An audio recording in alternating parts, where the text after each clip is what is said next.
Ce missile n'était pas à nous. Volodymyr Zelensky maintient sa version. Pour lui, c'est un missile russe et non ukrainien qui a touché la Pologne et il veut le prouver.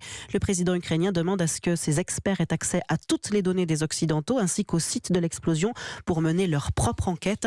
Une défiance de l'OTAN qu'Emmanuel Macron appréhende avec beaucoup de prudence. Il faut que l'enquête se poursuive et il y a aujourd'hui une enquête qui est menée par les autorités polonaises avec une coopération de l'ensemble des services et des alliés qui en particulier disposent d'images satellites. Et donc il faut attendre la fin de cette enquête. C'est un missile de construction russe. Il est clair que l'arrivée de ce missile sur le sol polonais s'est fait dans le contexte d'un bombardement intense de la Russie sur l'Ukraine. Mais vous l'avez entendu, y compris de la part des autorités polonaises ou américaines, ça n'est pas la version aujourd'hui qui est avancée. Donc moi je reste très prudent. Il faut que l'enquête se poursuive et les prochains jours nous permettront d'aller au bout d'une version totalement établie et factuelle.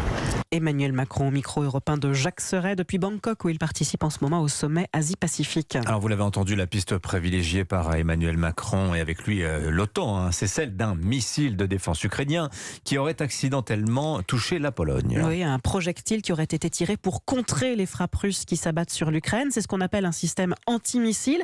Alors comment ça fonctionne ? Eh bien c'est le tuto de la rédaction d'Europe 1 avec Nicolas Teneff. Le principe, c'est un missile lancé du sol qui doit rattraper et détruire un missile ennemi en vol. Ce sont des radars qui permettent de détecter la menace et de guider le missile de défense. Quand la cible est verrouillée, c'est un bal-trap infernal en plein ciel. Un S-300 comme celui qui a chuté en Pologne chasse l'ennemi jusqu'à 25 km d'altitude à près de 6000 km/h, la proie pouvant arriver à la même vitesse. Une interception réussie est donc un miracle.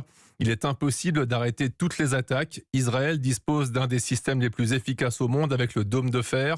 NASAMS, qui protège Washington, pourrait détruire 18 assaillants en 15 secondes. Mais aucun système antimissile ne protège de la gravité.